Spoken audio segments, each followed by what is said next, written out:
This is the story of my hidden diary, the secret confessions of a cheating wife, and how my serial adultery almost destroyed my marriage, but ended up destroying me.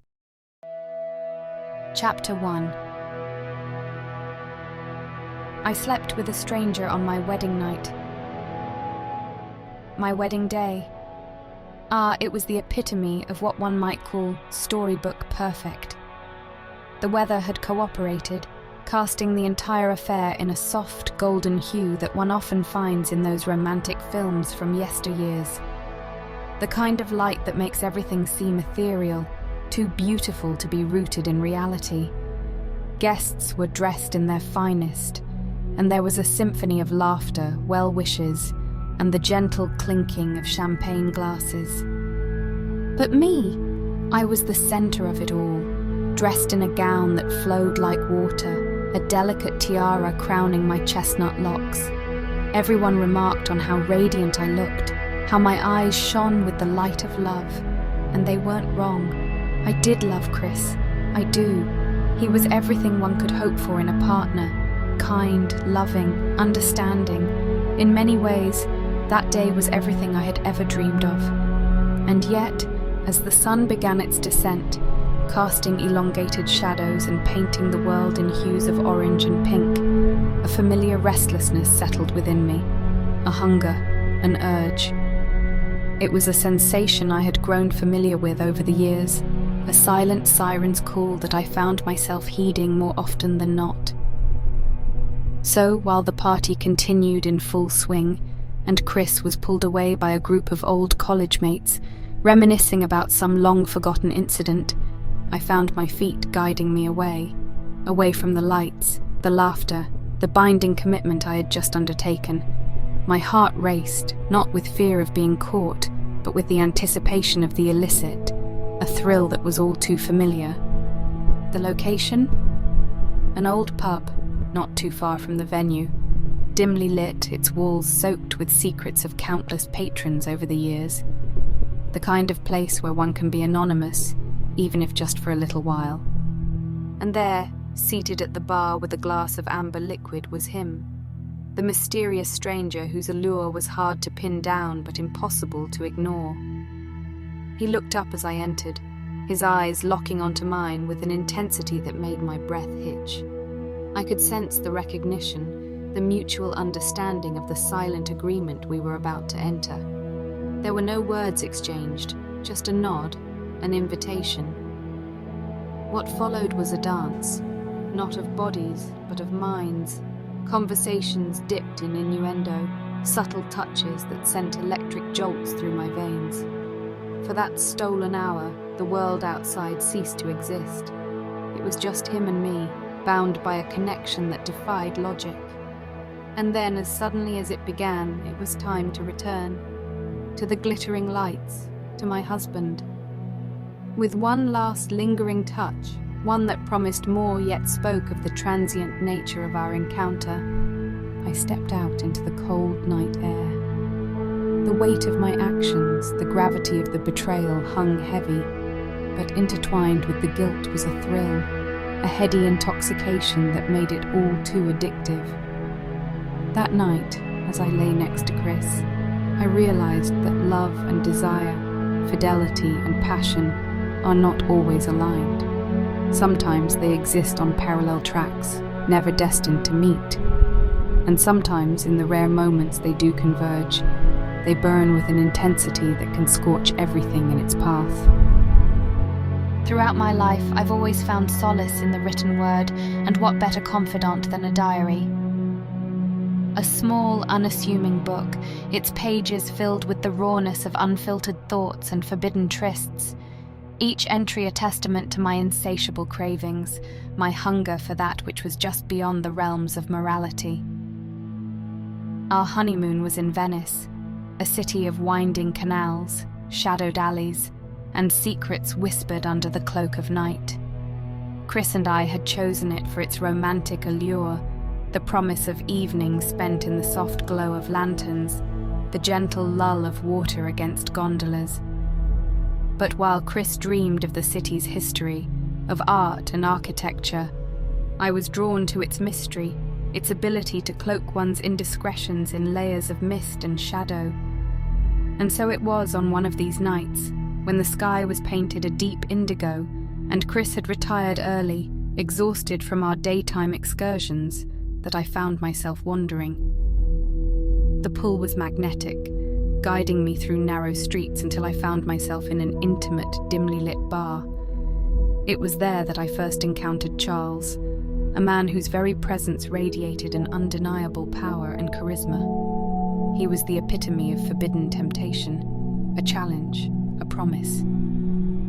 Our conversation began innocuously enough, discussions of art, culture, the intoxicating beauty of Venice. But as the night deepened, so did our discourse. Every word, every glance was charged with an underlying current of desire. It was evident, even to a casual observer, that we were engaged in a dance, one of seduction, of pushing boundaries. But it was more than just physical attraction. With Charles, I felt seen. Every hidden part of me, every dark corner of my soul was laid bare. And he didn't flinch. Instead, he drew me in further, seducing not just my body but my mind. We spent that night together, letting go of societal constructs, immersing ourselves in the sheer pleasure of each other's company. When dawn broke, painting the sky in shades of pink and gold, I returned to Chris, the weight of my betrayal making each step heavier than the last. As the days passed while Chris was enamored by Venice's splendor, I was ensnared by Charles's magnetic pull. Each stolen moment, each whispered secret, each passionate encounter found its way into my diary, a chronicle of my descent into a world of lust and deception. But you see, it wasn't just about the physical act. No, it was the thrill of the forbidden, the intoxication of leading a double life, of wearing a mask so convincing that even I began to believe it. Charles became an addiction, a drug that I couldn't quit. And as our time in Venice drew to a close, I found myself torn between the comforting embrace of my marriage and the wild, untamed passion that Charles promised. In my diary's pages, I wrestled with these emotions, with the knowledge that I was stepping onto a path from which there might be no return. But amidst the guilt, the fear, the sheer exhilaration of it all, one thing became abundantly clear. This was just the beginning. The door to my dark desires had been flung open, and I was teetering on the edge, poised to plunge into its depths. This is chapter 1 of a 6-part short story. The next chapter is chapter 2.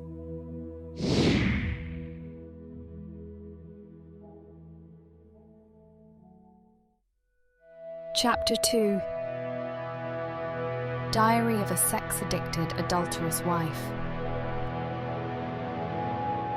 Every addiction begins with a taste, a fleeting moment of ecstasy that soon becomes a hunger. After Venice, I found myself constantly chasing that high, the thrill of the unfamiliar, the seductive allure of the forbidden. And as with every hunger, I sought out places where my desires could be satiated. There was a jazz club in the heart of the city that I began to frequent. Its name escapes me now, but its ambience, oh, that I remember. Darkened corners, sultry melodies, and the distant aroma of cigar smoke and aged whiskey.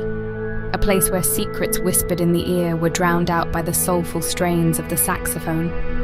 One evening, as I sat nestled in a shadowed booth, a young musician took to the stage.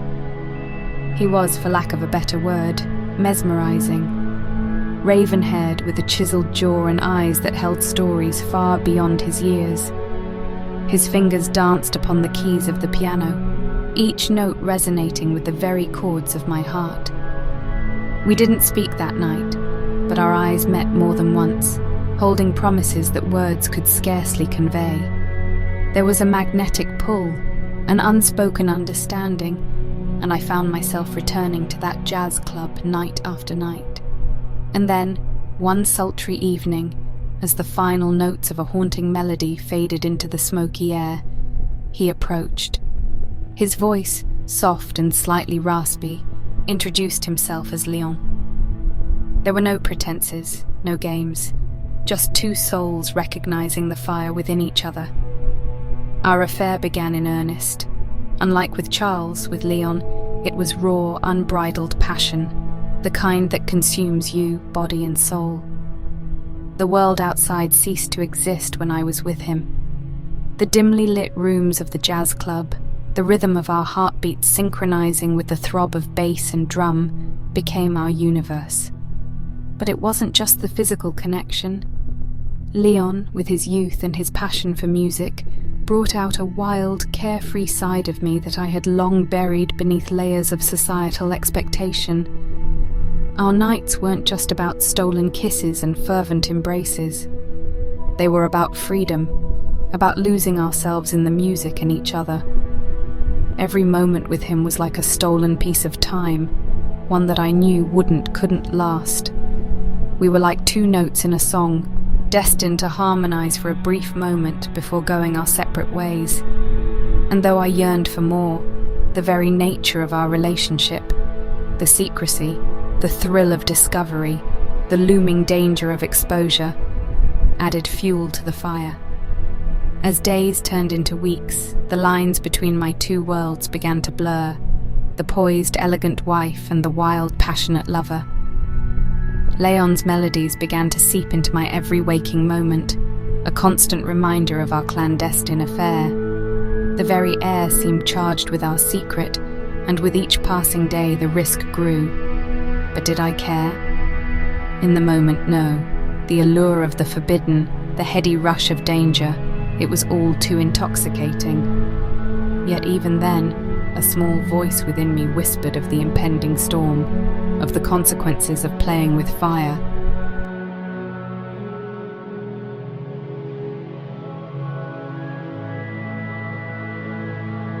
Julian's world was different from anything I'd ever known. A realm where passion flowed freely, uninhibited by societal norms or personal restraints. It was in the embrace of this world that I found myself lost, and paradoxically, found as well. I first met him at his gallery opening. The venue was alive with chatter and admiration, but a singular painting anchored me. A portrait of a woman, lost in her thoughts, her expressions a myriad of shadows and dreams. Julian approached, interpreting my quiet appreciation as curiosity. "That's the duality of human desire," he'd said, nodding towards the painting. His voice had the resonance of a well-played cello, deep and haunting. Our conversations meandered through art, life, and the grey areas in between. Julian's mind was a fascinating landscape, raw and unfiltered. He painted not just with colours but with raw emotions, his canvas bearing witness to the depths of human experience. Our meetings grew frequent, often in his chaotic studio, brimming with paints, brushes, and half-consumed cups of coffee. I'd watch him paint, every brush stroke a testament to his dedication. When he asked me to pose for him, it felt like a natural progression, not just of our relationship, but of my journey into the depths of my own soul. Amidst the clutter and scent of turpentine, we shared more than just silences. Julian had this innate ability to strip away the facades, laying bare vulnerabilities and fears. For someone who'd always guarded her secrets fiercely, with him, I found myself teetering on the edge of confession. Yet even in our closeness, there was a chasm. The truth of my double life loomed large, casting shadows on our stolen moments. Each touch, every whispered word was tainted with the guilt of my betrayals. Julian sensed it too. "There's a storm inside you, Sandra," he'd say, his fingers tracing patterns on a canvas, eyes distant. I'd often wonder if he painted the woman he saw, or the one he wished to uncover. Our affair was not just of the flesh, but of the soul. We were both prisoners of our past, seeking solace in the present. But such profound connections came with their own burdens. The weight of our shared guilt, the looming dread of discovery, and the heartache of a love that could never truly be free. One evening, as the city lights blinked to life, Julian looked at me, his eyes reflecting a pain I knew all too well. "We're on borrowed time, aren't we?" he mused. I didn't have an answer then, and I don't have one now. But in the tapestry of my life, Julian remains a vivid, indelible shade, a blend of passion, pain, and the poignant beauty of an artist's obsession.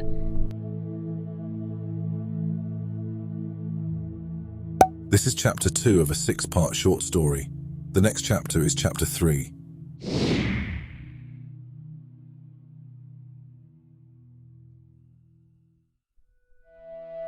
Chapter 3.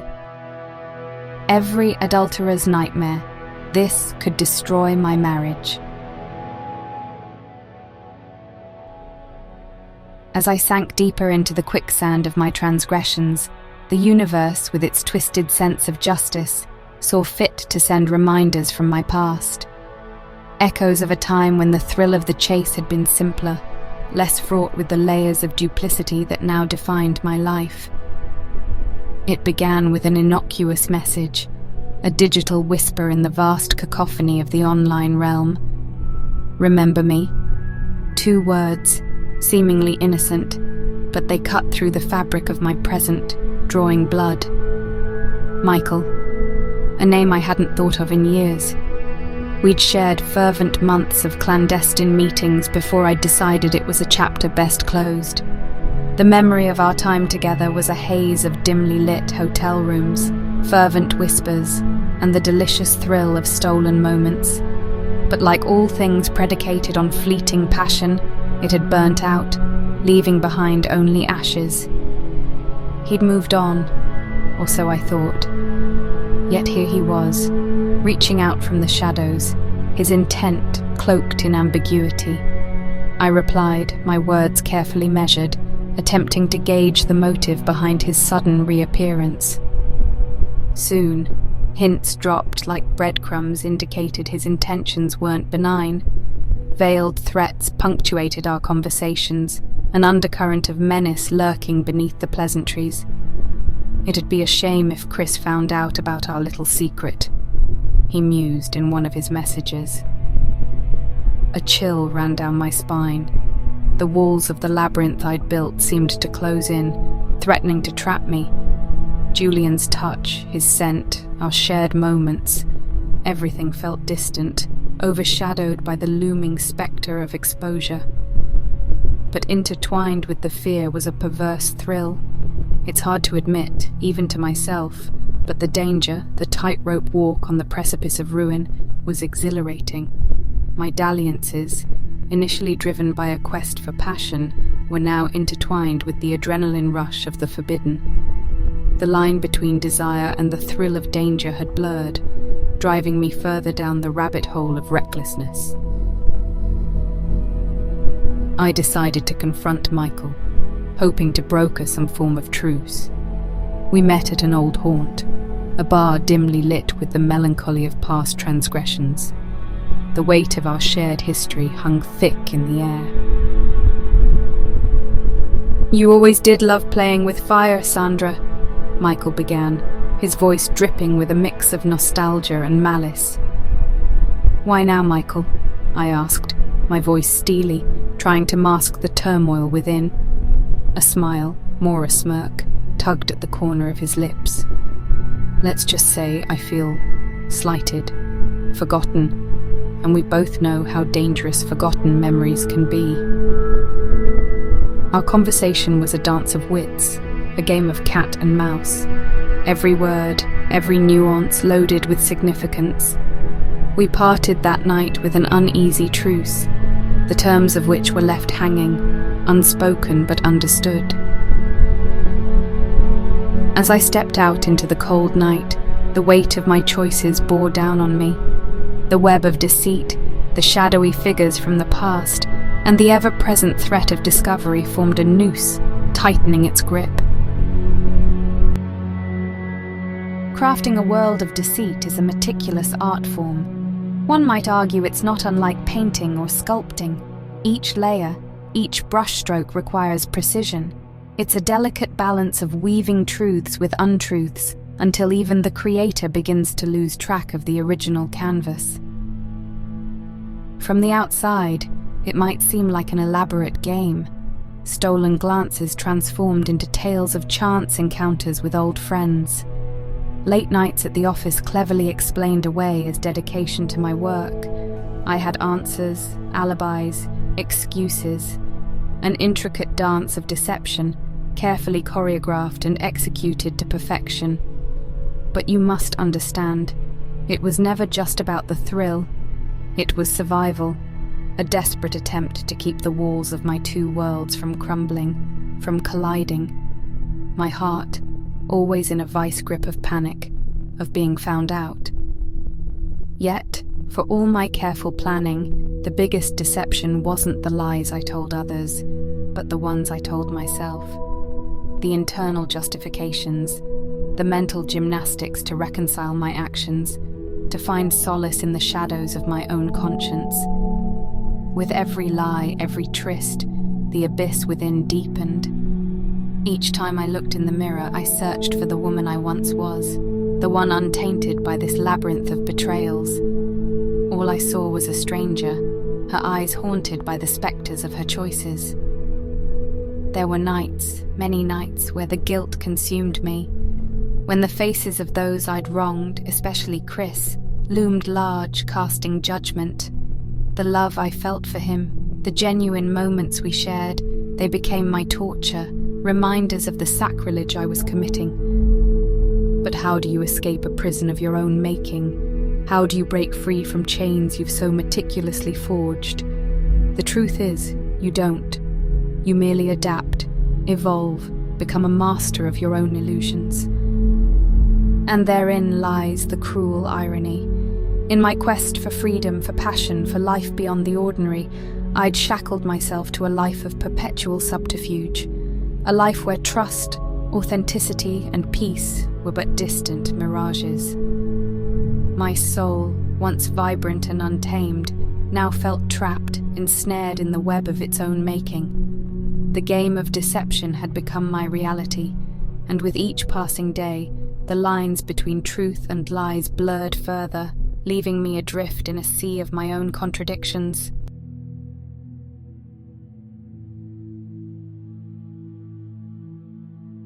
This is chapter 3 of a 6-part short story. The next chapter is chapter 4.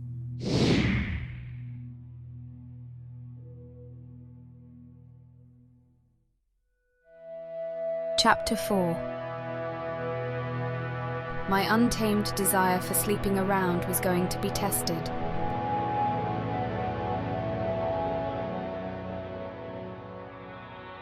Desire is a peculiar beast.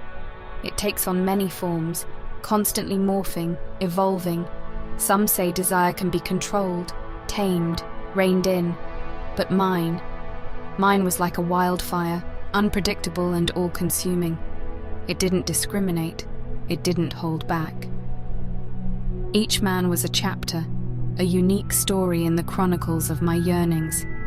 There was David, the poet. He had a way with words that wasn't merely expressive, it was transformative. Our rendezvous were less about physical connection and more about souls entwining, dancing in a duet of whispered confessions and shared dreams. With him, I was exposed, my desires laid bare in a way I hadn't felt before. Then came Ethan, the banker, tall, chiseled, and exuding a power that was both intimidating and intoxicating. With him, there were no words, just raw, primal passion. We met in hotel rooms, in stolen moments away from prying eyes. He offered no emotional comfort, but he understood my cravings, my need to feel alive, to feel something more than the mundane. Lucas was different. A scientist always lost in thoughts, his world dominated by logic and reason. But beneath that facade was a man full of wonder and curiosity. He taught me the art of patience, of slow discoveries. With him, every touch was an experiment, every moan a conclusion to a hypothesis. But among them, there was something, or rather someone, truly special, Alejandro, the traveller. He spoke of distant lands, of cultures, of tastes and sounds I could only dream of. With him, every encounter was a journey. The back streets of Venice, the sands of the Sahara, the peaks of the Andes, all explored from the confines of dimly lit rooms, guided only by his whispers and the rhythm of our heartbeats. Each man was an escape, a portal to a world I yearned for but could never fully inhabit. My encounters, though numerous and diverse, were not about them. They were about me, my insatiable need, my thirst that seemed impossible to quench. But the chase, the pursuit of these desires, it came at a cost. With every tryst, I lost a part of myself, leaving behind fragments that I would never reclaim. And as time wore on, the faces began to blur, the stories began to merge until they became indistinguishable. It wasn't merely about physical satisfaction. It was the yearning for something intangible, elusive, a yearning for understanding, for validation, for love in its truest, rawest form. The chains of my desires, once symbols of my freedom, had become my shackles. Every encounter was a reminder of what I had and what I perpetually sought, a love that remained forever out of reach.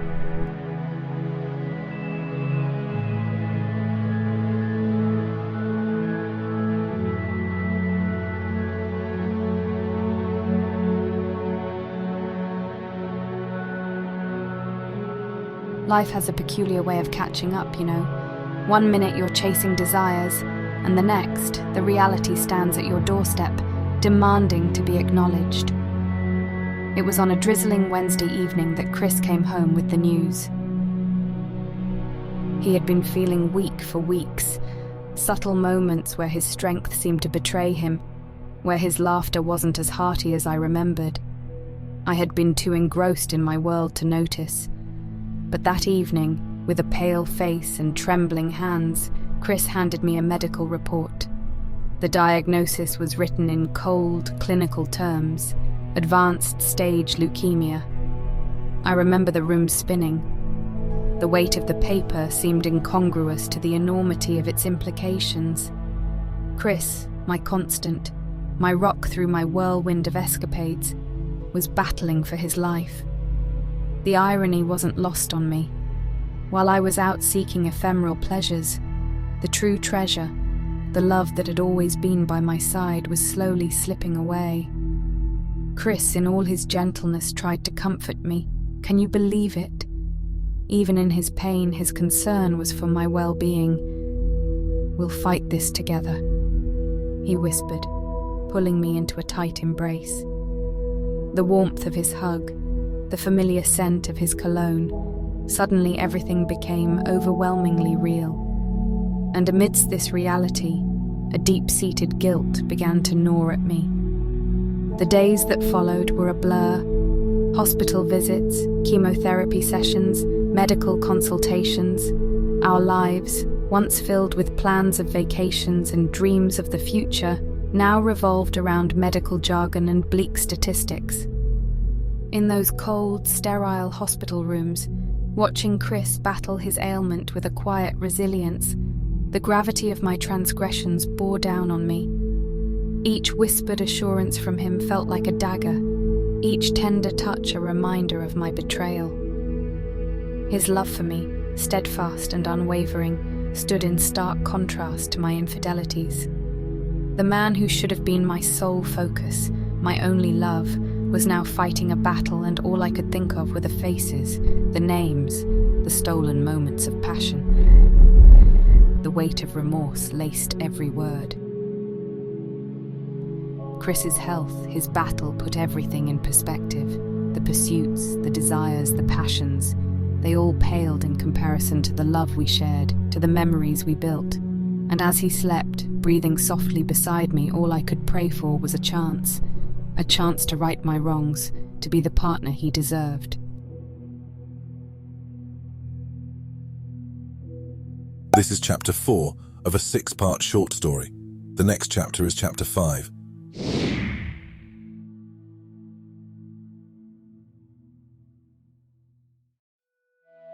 Chapter 5. I cheated on my husband. For years, then I found out he was dying.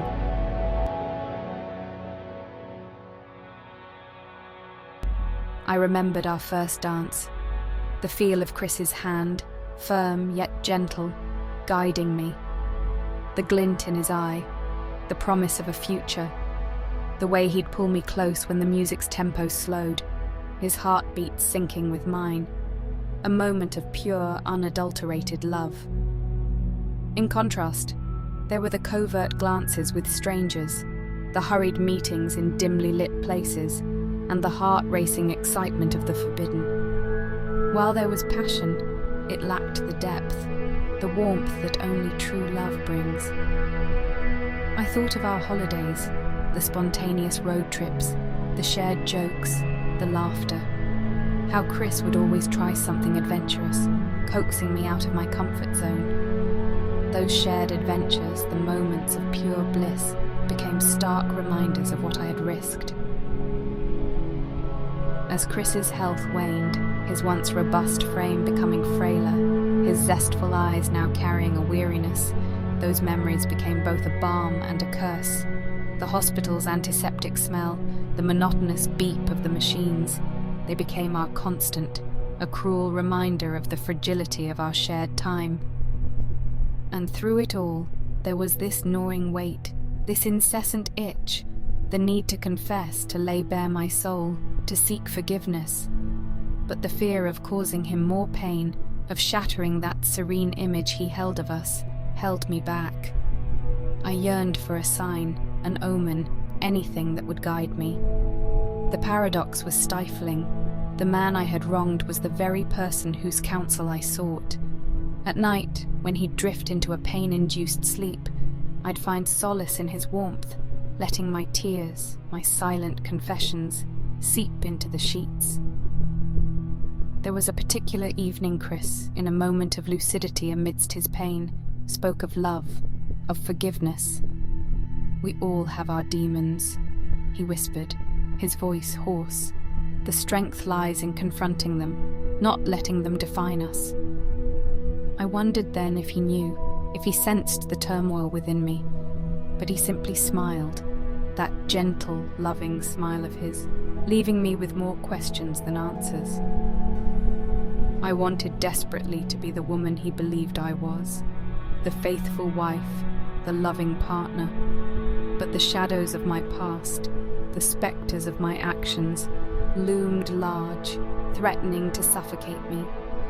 As the days merged into nights, and hope seemed an elusive dream, I clung to our shared memories, using them as a shield against my overwhelming guilt. The juxtaposition of Chris's unwavering love and my betrayals became my own private purgatory. The pain of love, they say, is the sharpest, and in that moment, truer words had never been spoken.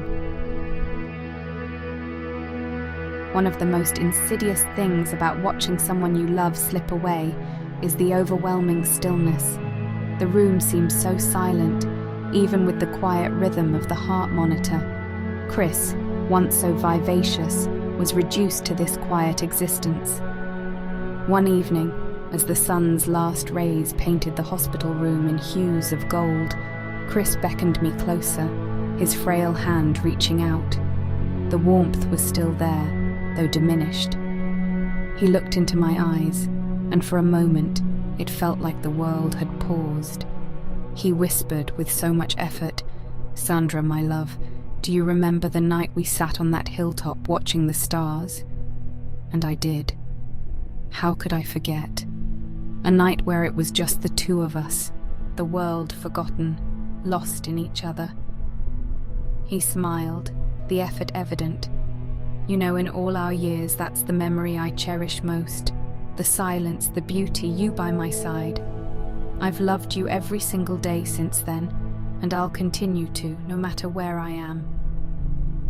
And as he spoke, my heart felt like it was shattering, fragment by fragment. The weight of my betrayals, the lies, the secrets, they all threatened to spill out. But Chris, in his characteristic manner, simply held me closer, reassuring me even as he grappled with his own mortality. I'd lay beside him, holding his hand, listening to his labored breaths. There were moments when he'd drift off into a dream, a smile playing on his lips. I'd often wonder what he dreamt of us, of a life we could have had. Chris had this uncanny ability to love unconditionally, even in those moments when I felt utterly unworthy. He spoke of our memories, of the little moments, the shared secrets, the adventures, and the lazy Sunday mornings. He spoke of them with such fondness, each memory tinged with love. In one of his more lucid moments, he took my hand, placed it on his heart, and whispered, "Every beat, every single one, was for you. Even now, as they grow fainter, know that it beats for you." The intimacy of that moment, the raw emotion, was almost too much to bear. He never knew my transgressions, the depth of my betrayals. And as he reminisced, I felt both blessed and cursed. Blessed to have been loved so deeply, cursed by the shadows of my choices. Chris passed away one silent night, with me by his side. There were no dramatic goodbyes, just a peaceful transition.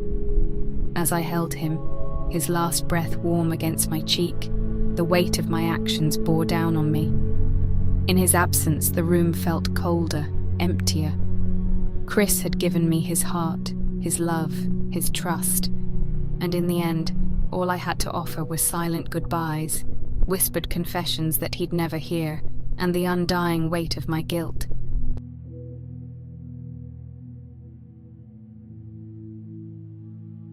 This is chapter 5 of a 6-part short story. The next chapter is the final chapter, chapter 6.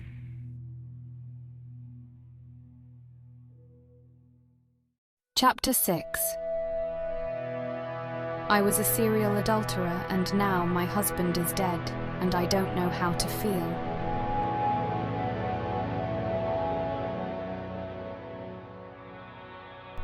In the aftermath of Chris's passing, life became a surreal blend of bleak greys and faded memories. A hollow emptiness echoed in the walls of our home, once so full of his laughter and vivacity. The silent rooms mocked my solitary existence.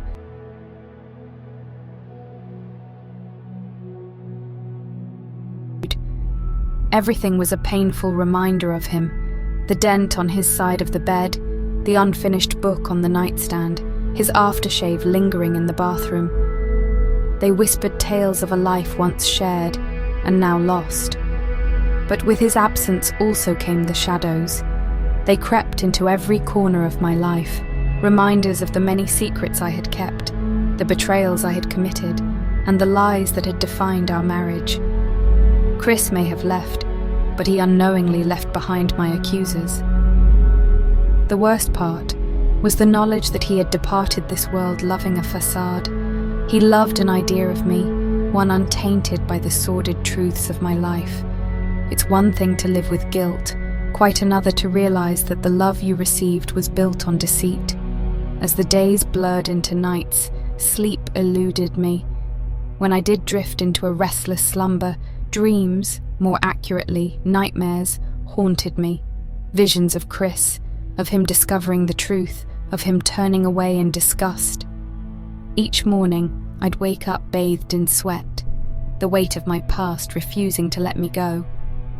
There were moments when I thought of running away, of starting anew, where no memories, no shadows would follow. But the guilt, the constant companion, held me back. This was my penance, a life forever haunted by the ghosts of my decisions. I ventured out only occasionally. The world outside seemed brighter, louder, too overwhelming. People's pitying glances cut through me, but their unspoken accusations hurt more. Every "I'm sorry for your loss" felt like a judgment on my character.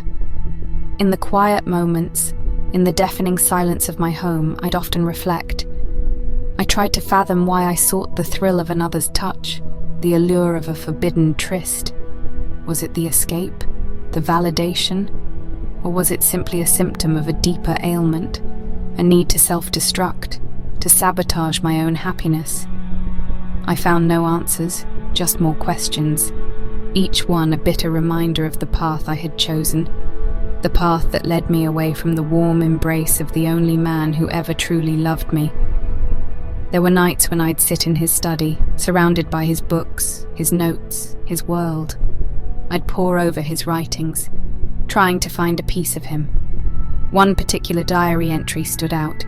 He had written, "Every day with Sandra feels like a gift. She's my anchor, my North Star." Reading those lines, I was torn apart, knowing that his North Star was but an illusion. As time wore on, the house began to change. The once familiar walls seemed to close in, each room holding its own set of memories, its own set of accusations. It became a prison of my own making. The irony was not lost on me. Chris had left me, yet I remained tethered, chained by my own actions. I live now in the shadow of my past, each day a stark reminder of my indiscretions. A life that once promised joy now serves as a testament to my betrayals. Chris is gone, but his memory and the weight of my actions will forever be my companions.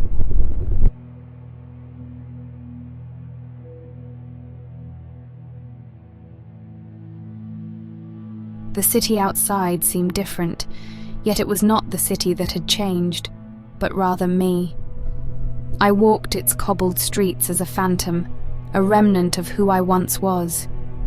The breeze, which once held whispers of temptation, now only murmured past regrets. The buildings, previously holding secrets and stolen glances, now stood as silent judges of my past. Every corner turned unveiled another scar, another memory. I had found solace, if you can call it that, in the dimly lit rooms of a therapist's office. Plush chairs, soft music, the faint scent of lavender, all carefully curated to provide an air of comfort. But for me, the comfort was superficial, for the weight of my past loomed large. Each session was a journey into the labyrinth of my own making. Each revelation, each confession peeled back layers of denial, layers I had so meticulously built to protect myself. Dr. Maya, a stern-looking woman with spectacles that gave her an air of authority, would listen patiently. Every now and then, she'd ask probing questions, making me confront my own actions, my choices, my betrayals. There were sessions where I'd find myself sobbing uncontrollably, where the weight of my actions would leave me gasping for breath. I felt like a drowning woman, clawing desperately for the surface, for a breath of salvation. It was in these sessions that I came face to face with the woman I had become. The reflection was hardly recognizable. A woman driven by impulses, by an insatiable need for validation, for the thrill of the chase, the high of conquest. I often wondered what had led me down this path. Was it some childhood trauma, a buried memory, or was it simply a flaw in my character, an inherent darkness that pushed me towards self-destruction? Dr. Maya, in her infinite wisdom, suggested it was a mix of all, a cocktail of past experiences, choices, and perhaps a predisposition. She emphasized that understanding the root was essential, but equally crucial was the journey towards acceptance, towards forgiveness. But how does one forgive oneself? Especially when the ghosts of the past refuse to be silenced. Every stolen moment, every secret rendezvous, they all played in a never-ending loop in my mind. And then there was Chris. His memory was both a balm and a wound. The genuine moments we shared, the love he gave so freely, only made my betrayals even more stark, even more damning. Over time, and with Dr. Maya's guidance, I began to find a semblance of peace. Not the peace of absolution, for I knew that was beyond reach, but rather the peace of acceptance. Acceptance that I was flawed, that my actions had consequences, and that the road to redemption was long and arduous. But it was a road I was willing to travel. For Chris, for myself. The therapy sessions, while grueling, also provided moments of clarity. Moments where I saw a glimpse of the woman I once was, the woman I could perhaps become again. A woman who, while scarred, was also resilient. A woman who had loved deeply, erred grievously, but was also capable of growth. I walk the streets now not as a ghost, but as a woman reborn. The shadows still lurk, the memories still haunt, but alongside them, there's a glimmer of hope, a promise of a future where I can remember with love, mourn with regret, but also live with purpose. Thank you for listening to this true life story of love, betrayal, and heartache. If you like this story and would like to hear more stories of love, betrayal, cheating, and candid confessions like this one, please make sure you subscribe to the Romance Diaries on YouTube. And don't forget to show us some love by hitting the like button.